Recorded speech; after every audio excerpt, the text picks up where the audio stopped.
Right next to the news, we have our own scoop. WIDR Kalamazoo. Right next to the news, we have our own scoop. WIDR Kalamazoo. Right next to the news, we have our own scoop. WIDR Kalamazoo.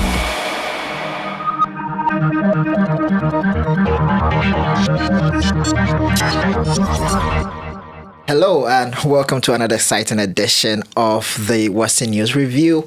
We've been away for some time now, but we're back and we have some amazing stories to share with you.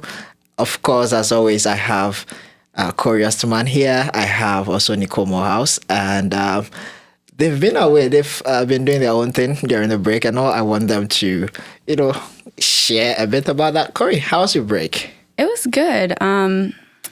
Midterms were stressful, but then I got to go to Florida for spring break with a couple of my friends. Got some sun. We spent most of our time on the beach. It was much is it needed. Hot there now? Because I know it's cold in Michigan. Very hot in Florida. It was about 75 to 85 the whole time I was there. I wish I could be there because the African in me can't stand the weather here. So, I wish I were there as well. I've been here my whole life and I can't stand it. Oh, that's fun. Sounds like fun. And Nicole, what did you do? Yeah, I took my first international trip and I went down to Colombia for a mission trip. So basically just went around to a bunch of families and brought water filters and talked to them. So that sounds like, good acts. An act of service, right? I like that. Interesting. I think I saw some pictures and photos of you on Instagram doing your thing. It looked fun. And what about you? Great. What did you do? Unfortunately, I was stuck here in Kalamazoo and mostly in my room. Yeah, I think I spent all the time in my room, either watching movies and sleeping, and eating. Just That's good. A break from the classes is... Yeah, I slept a lot. Yeah. And I don't know, I felt like I haven't gotten enough rest, even though I did sleep for all that 11 days or so, but I still... I'm getting used to coming back. But yeah, it's interesting that you guys had something fun to do. We're back, and today we are discussing WSA's election outcome, as well as Western Michigan University's Climate Change Month and Valley Dining Center. They have something new going on there. And then a Student Success Hub. We'll tell you all there is to know about that.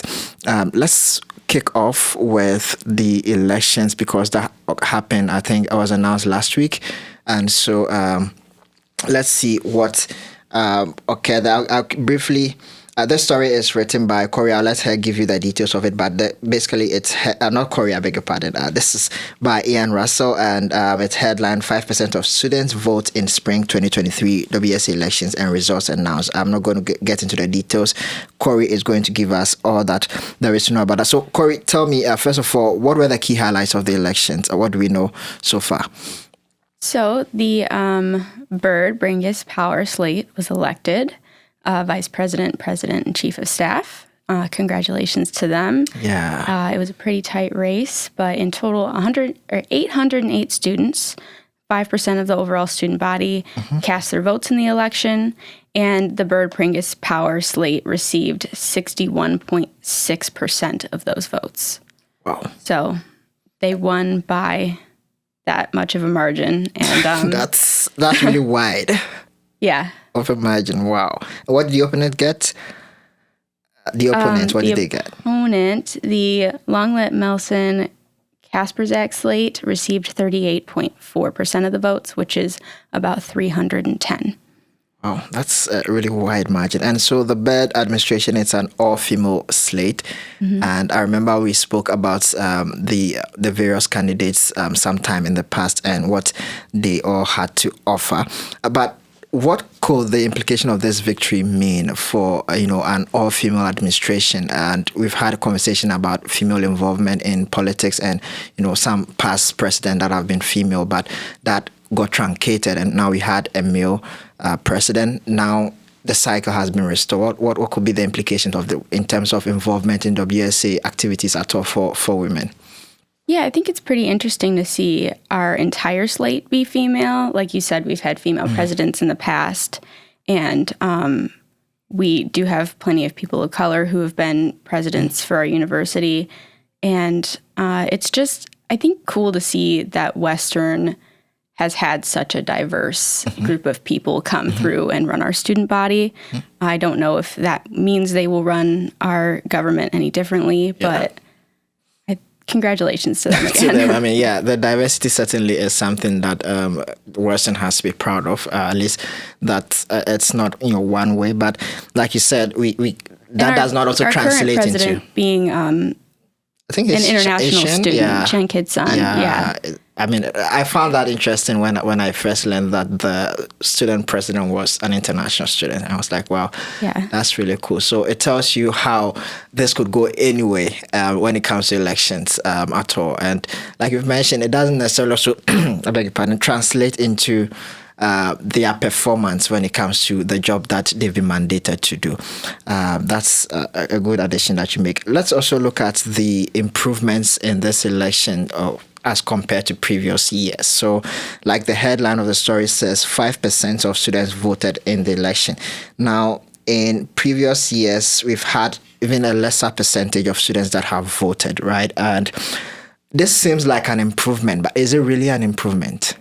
It is a small improvement. I can't remember exactly what last year was. It was 3 or I think it was 3.4%. 3.4. 3.4, yeah.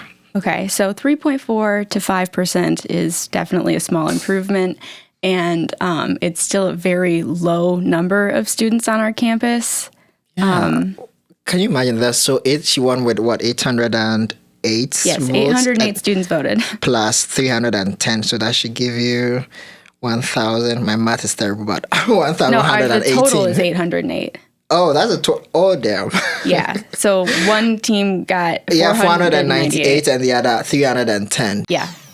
Out of the thousands and thousands of students that are on Western Michigan's campus, that's really something to pay attention to. You want to share, Nicole, your views on this in terms of the percentage? Now, the president had hoped that would make at least 10% this year, which is a really low expectation to set, but that was 10%, and now we made half of that expectation. We met half of that expectation. What is this something to be proud of at all? Well, I think coming into Western last year when I saw the elections and I saw only 3.4% of students voted, I was a little surprised at kind of the low engagement. But I do also remember I wrote a story about like students talking to them about if they're voting, and it seems like a lot of that comes from just like a lack of awareness, like about WSA, what they're doing. Even talking this year, like I just talked to someone yesterday that thought the elections were still open. And so myself, I honestly, so if you remember, I sent an email asking whether if the results were read, because I didn't know what happened when the elections were conducted before I knew the elections had been conducted, right? So I think that might be the same with other students as well, who may not necessarily hear anything about the elections and so may not participate. And the results came out while we were on spring break as well. So we had Ian on that while he was supposed to be on break. He did write us a story, which we appreciate, but of course it's not getting as much engagement online that we would hope because people were on break when it was published. People are relaxing and doing their own thing. So you can imagine people not hearing about it. I think going forward, this is something they need to look at in terms of the scheduling, even of the elections. Schedule it at a time where most people can be involved in, as well as also make a lot of noise about it. I'm sure they have the resources to be able to do that. If it means reaching out to I was going to say WIDR, but Western to publish more stories, and all of that, you do that. But yeah, we had much deeper coverage than we have in years past. We had people on all of the aspects of it. We covered both slates independently. We covered every WSA meeting, but there's only so much that the student newspaper can do. I think that WSA does need to do a little bit more advertising on their own. That's true. Yeah. I remember just like right before the election when, the slates were talking about their goals, and I remember engagement being a large like focus. So, I mean, obviously it was improvement and it wasn't much, but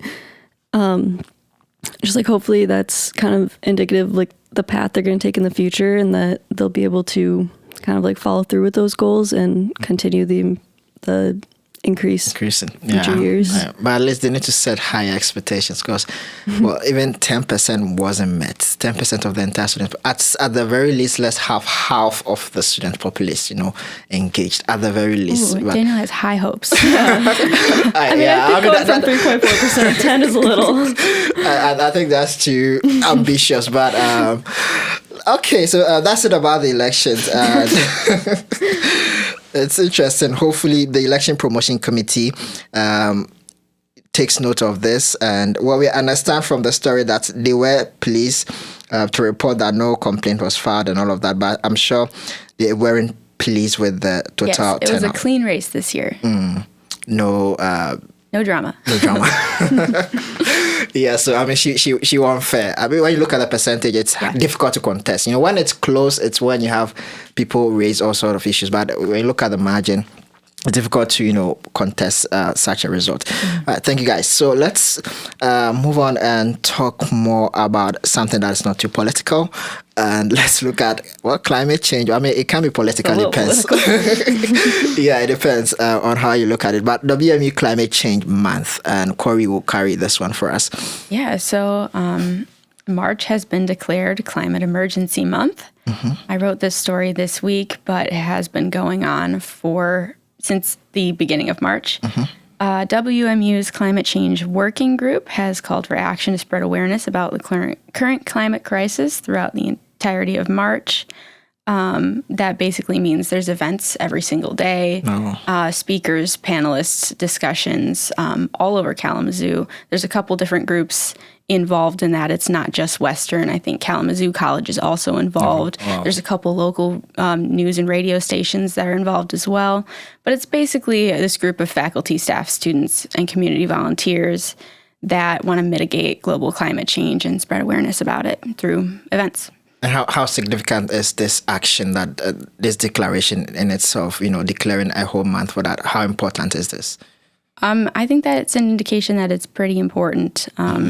Just their need and want to make people think about it for the entire month is their goal. Just think about it. Yeah, I mean, climate change is a global issue, and there's been a lot going on with regards to environmental sustainability and all of that. So, like you said, declaring a whole month towards that is important. But can we talk about some of the activities that are coming up? I know that we are already in the middle of March, so some have been done, but we still have about 2 more weeks to go until the end of the month. So if you can quickly run us through what they intend to do going forward.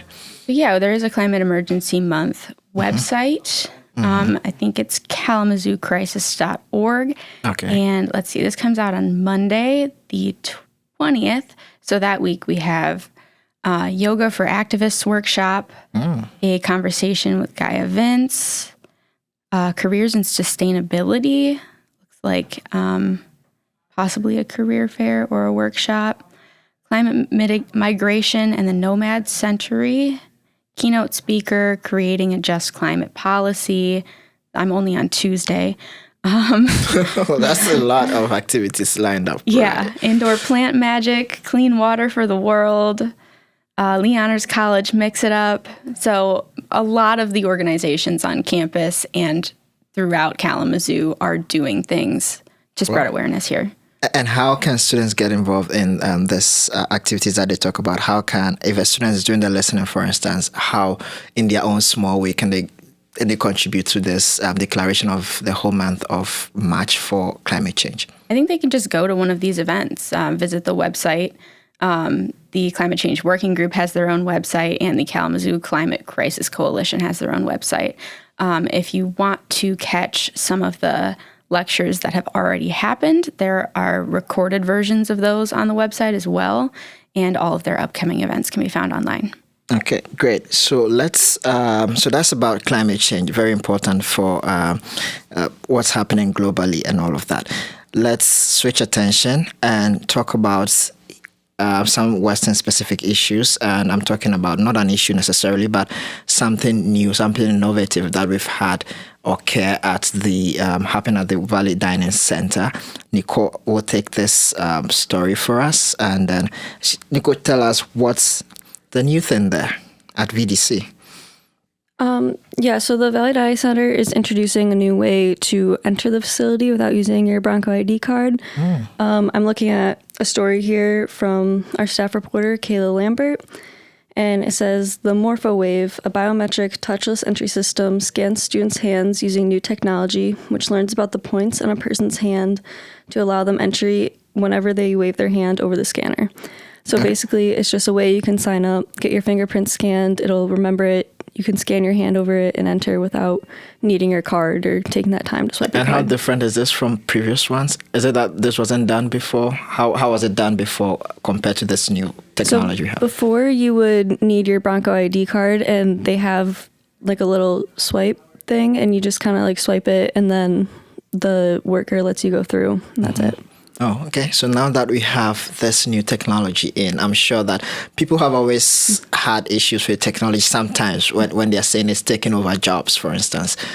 We have, now you don't have to go through all of that. Does it mean that the student workers who used to man the posts, like you've mentioned, do they get to lose their jobs then? No, it shouldn't have any effect on that because students aren't required to sign up for this new touchless entry system. So many students have done it, but many students also haven't and still use their Bronco ID. So you still have that worker like controlling the scan and like pushing the button to let you in. And then also just to kind of like facilitate, make sure people aren't going in the exit without swiping or anything, not using any hall swipes. Okay, so basically, there's still going to be monitoring the process essentially, right? Yeah. And how do students sign up for this? Is there a place if someone wants to go with the finger thing, is fingerprinting? How do they do that? Yeah. I believe Kayla has some times here on the in the article of when you can go into the dining center and there's a table set up with someone he's just sitting there with a computer To assist you. Huh? Also to assist, right? There's someone there to assist with that. Yeah. You can just go, like, they just scan your fingers and I believe he or she has, well, those have already. I think another important thing to note, because when I first heard about this, I was like, they have my fingerprints now. Is this scary? Where is it? Have you registered? The scans of the students' hands are stored in an encrypted database that cannot be shared with anyone. Okay. So the hand scans cannot be translated into fingerprints. So every time we've said fingerprints thus far, we just mean a scan of your hands. Yeah. Oh, yeah. They do not They don't have your fingerprints. Your fingerprints. They're not out to get you. But the main reason is that it's touchless and sanitary, I think. Okay. Have you registered? Do you plan I have to? not. I don't have a meal plan, so I have not been to the VDC in over I a haven't year. been there in a while too. I mean, I think I only went there recently for a research, observing some interactions there. But aside that, I don't really go there often. I like to cook, but on days when I feel like eating from outside, then I might pop by the VDC and get some good meal. Okay, so basically, how to register to sign up is to go to the Valley Dining Center, and there's someone there to assist. With Yeah, he's not there all the time, but like there's a table set up, And of course, you don't have to sign up. They're still doing the Bronco the ID card. The regular thing, Yes. unless you want to be fancy and sign up for that. A little futuristic. Yeah, I know some people like it because the convenience of like you just swipe and go, but again, it's not required by any means. I think it's cool, honestly. When I read the story, I felt like, that's a cool thing. At It is least interesting. Yeah, the future is exciting, actually. So There's a cool picture on our website too. If you if you don't wanna go look to at the it, VDC, but you do want to see it, it is interesting looking. westernherald.org or .com. .com. .com, yeah. So go check that out. And if you want to sign up, we have information on how to do that over there. So our final discussion will be, again, student-based. And this is a story on Student Success Hub, something that is also new going on with the Western Michigan University's website or the portal. Nicole, again, I'll stay with you to share details of that story. What does the new feature do? Yeah, so I have a story here that I wrote this week. Basically, WMU launched a new Student Success Hub. It went into effect yesterday, and it'll just appear as a tab on GoWMU where students can log in and they can schedule appointments with their advisor or mentors that they may have through organizations like the Kalamazoo Promise or things like that. Students will also get alerts of if there are any academic concerns with them, and there's like a 24-hour chat bot called BusterBot that students can either talk to that or an advisor during work hours. I felt like that was the most interesting aspect for me, the fact that you could, talk to a chatbot for the time being, and then unless at the point where they can't answer your questions, I mean, they may want to transfer it. But I think that's a really cool feature. How does this contribute to academic success generally? I think it'll just give students another way to be able to get in contact with their advisors and try to connect with anyone in what they call student success teams, which again are advisors, mentors, people like that. And then I think the academic alerts will potentially be helpful in just making students aware of their standing. And then after they get those, an advisor also reaches out to the student to have that additional point of contact. That's very important, and we are students, and we know how stressful academics can be. Nicole, Cori was talking about how her midterms were very stressful for her and all of that, so she had to go to Florida to ease off. So definitely academics are not a thing to joke with, and this is going to give a lot of students the opportunity, Cori, don't you think, to kind of have someone to talk to. It's usually walking up to an advisor, for instance, it is difficult to set up a meeting. Sometimes it's difficult for some people to do so. Yeah, especially during registration season, which is coming up next week for most undergrads here. It is hard to get an appointment with an advisor. So if there's some other way to talk to somebody about your classes and figuring out what's going on, is every bit of information is helpful, because I feel like we're all just walking around confused a lot of the time. It is confusing. It can be on campus. Great. So that's it. Make sure to, so it's on GoWMU. Which one? Is it the Western website or the portal? GoWMU is the portal that takes you to most of the other things that Western has to offer. They are forever fine-tuning it, so it looks different every day. In part to the confusion, but this Success Hub is somewhere on there. Okay. All right. So if you're looking for how to connect with an advisor, you need an advice, you want to go to GoWMU, and you should see a feature there for the Student Success Hub, and get the help that you need. Thank you so much. This has been our return back from break of the Western News Review. And today's St. Patrick's Day. I'm in green. Yes, Cori, I made Nicole and Daniel wear beads today. Yeah, I look so cool in it. I posted it on my social, so look for me and look. I look cool in it. Yeah, I like it. I didn't know if you don't wear this, you get pinched on St. Patrick's Day. Life lessons today. I learned something new every day. I saved them before it happened. Thank you guys so much. That was nice of you. I've been here with Cori Osterman. She is the news editor at Western Herald, and then Nicole Morehouse, who's the lead news reporter at the Western Herald. My name is Daniel Ebo, and I work with WIDRFM. This has been another episode of the Western News Review. Catch you same time next week. Be safe and be good. Bye-bye.